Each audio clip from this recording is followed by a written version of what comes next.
Hey, Kai. What's up? Well, Libby, I really want to do Lent right this year, you know? All right, take a seat. Let's get started. Oh, no sitting or reclining for me during Lent. It's far too comfortable. Also, no solid foods, no clothing fresh out of the dryer, no electronics. Whoa, hold on. That might be a little too extreme. I mean, no electronics. Oh, no. I've already failed. Well, maybe now you won't feel too guilty about sitting down. I feel guilty about everything.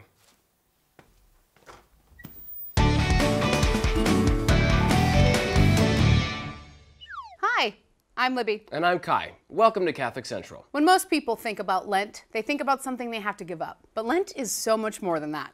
Lent is a time to help us grow spiritually and prepare to celebrate Easter. The word Lent comes from the Anglo-Saxon word lengthen, which means spring, a time when the days start to lengthen. So we can look at Lent as a time of lengthening, or stretching ourselves spiritually. But it's not extreme stretching as in Cirque du Soleil. It's more like a journey that God invites us on in order to grow closer to Him. Throughout the year, the Catholic Church has different seasons, which are all meant to help us celebrate and grow in our relationship with God. Can you imagine what life would be like if we never celebrated Christmas or Easter? Or National Taco Day. Yum. All great feasts require preparation to fully appreciate them.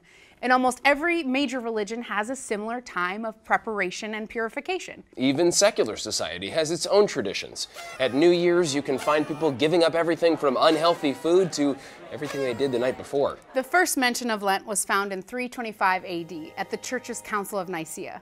It's the same council that gave us the Nicene Creed, which all Christians profess. At the council, Lent was mentioned as a time of 40 days between Ash Wednesday and Easter. It was a time of spiritual preparation for adults who were converting to Christianity. At the end of the 40 days on Easter, they'd be baptized. Eventually, other Christians wanted in to support the new converts, but also because they recognized their own need for ongoing penance and conversion. At the Council of Nicaea, the word used for Lent was tessarakonta, which in Greek means 40. But not to symbolize the mini midlife crisis we all have during Lent. No. Remember, 40 is a significant number in the Bible. During the flood with Noah, it rained 40 days and 40 nights. After leaving Egypt, the Israelites wandered in the wilderness for 40 years. And Jesus spent 40 days in the desert fasting and being tempted by the devil before starting his public ministry. And what do all of those have in common? Destruction, confusion, suffering. Yes, but also these were times of preparation. That's what Lent is. Just like training for a Spartan race, Lent is a time to train spiritually. Pray harder! Come on, Kai, squeeze those arms. Let's go! Get in the game! Faster fasting! Come on, twinkle toes! Do it for the poor! We do that by renewing our focus on 3 common practices: prayer, fasting, and almsgiving. First, prayer.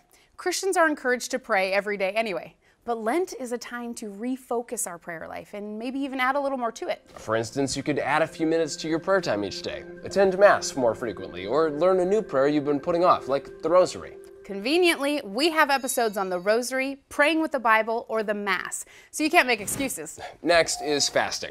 Catholics fast on Ash Wednesday, which is the first day of Lent, and on Good Friday.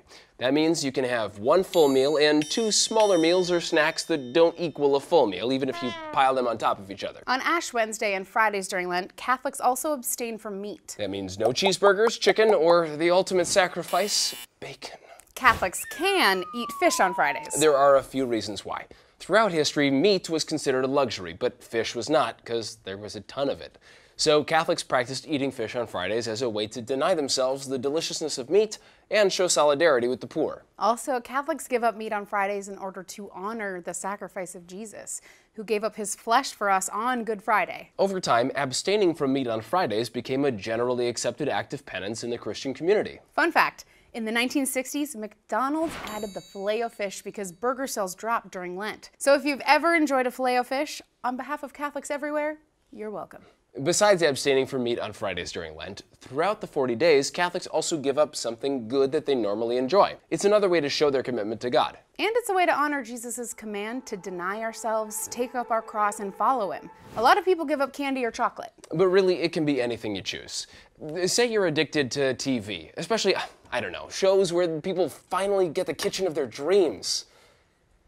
Not that I know anything about that. Either way, it's okay. One person's sacrifice is no better than another's. It's a personal choice. But whatever it is, it's meant as a way to remind ourselves that we are in a season of preparation. It's always about God, not about us or our own effort. In addition to prayer and fasting, the third common practice during Lent is almsgiving. An alm refers to food, money, or some other material good given to the poor as an act of charity. So during Lent, we try to add an extra activity that will help or bless someone. It could be volunteering at a soup kitchen, visiting the sick, writing letters to someone in prison, or just performing a kind act. You can also combine fasting and almsgiving, like skipping a meal and giving the money you saved to a local food pantry. And I, for one, am planning to make sure that I spend 55 minutes of every hour in prayer down at the cafeteria inside of the prison where I pay the prisoners to let me volunteer. Whoa, easy there. The point of all of this is not to make ourselves suffer or show how spiritual we are. It's to help ourselves grow in our relationship with God. But what happens if someone forgot that it's a Friday and enjoyed a juicy bacon cheeseburger? Is Lent ruined? I'm asking for a friend. Don't beat yourself up about it. If we fail, it's just another reminder that we still need God's grace in our lives. Good point, Libby. Like, if you get a flat tire, you don't just slash the other 3 tires. You fix the flat and get back on the road. The point of Lent is to take the focus off of ourselves and put it on God, to remember the ultimate sacrifice Jesus made for us on the cross, and to thank Him for it. So, to recap, Lent is the 40-day period between Ash Wednesday and Easter, a time when Catholics practice prayer, fasting, and almsgiving. Those are things we should try to do anyway throughout the year. But Lent is a special opportunity to help us reprioritize and get back on track spiritually to prepare to celebrate Jesus' resurrection. Listen up! As with all training regimens, keep your eyes on the prize, no pain, no gain, and move it or lose it! If you want to learn more about how not to lose it during Lent, check out our website at CatholicCentral.com. I'm Libby. And I'm Kai. See you next time.